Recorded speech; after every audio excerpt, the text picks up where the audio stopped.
A week from Friday, it all begins for the McNeese State women's basketball team as they face UCLA in the opener of the women's preseason NIT. However, before the Cowgirls head west to California, they gave the fans a taste of coming attractions tonight with an exhibition against the University of New Orleans, the Burton Coliseum, where the Cowgirls had to get used to shooting behind the men's three-point line, the blue one on your screen, thanks to changes in the NCAA rules. However, Ashlyn Baggett appears to have already found the range on the Lady Pokes opening possession. And on the rare chance she missed, she just follows her shot, navigates through traffic, and goes high off the glass for two. However, that didn't happen often tonight as she bombs away from the parking lot here. As the Cowgirls get out on a 14-3 run, but Baggett, no, she wasn't a one-woman show.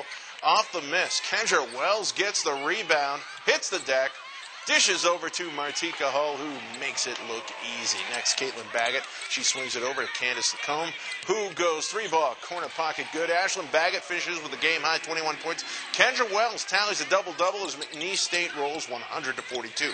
Earlier in the day, the Cowgirls were picked to finish first in the Eastern Division of the SLC in both the annual coaches poll and sports information directors poll. Junior guard Ashlyn Baggett, who you just saw, was named to the preseason all-conference first team.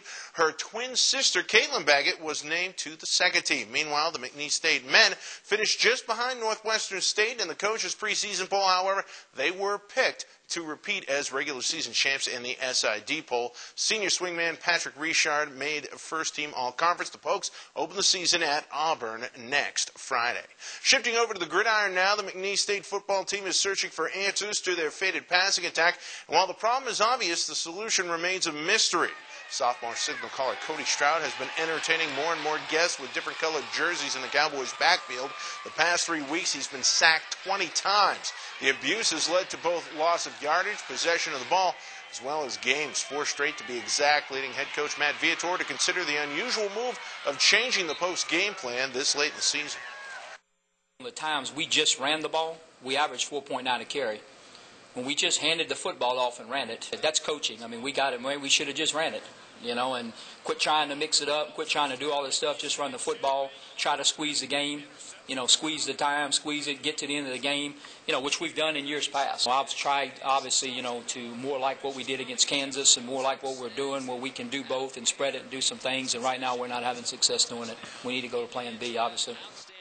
Nicholls State, the Cowboys' next opponents, are ranked near the bottom in nearly every defensive statistical category in the Southland Conference. Meanwhile, in Baton Rouge, LSU quarterback Jarrett Lee is preparing for a showdown with what he says is a much better Alabama defense than the one he faced last year.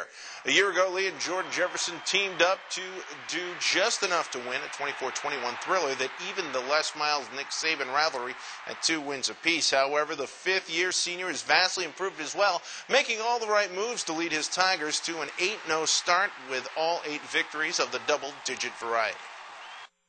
Our veteran offensive line, they can pick stuff up on that. Been watching a lot of film, been preparing hard for these guys, so feel like we kind of have a good understanding of what they do. It's going to be a big challenge, but I feel like we're up for that challenge. So we've been working hard, trying to stay focused, and really looking forward to this game.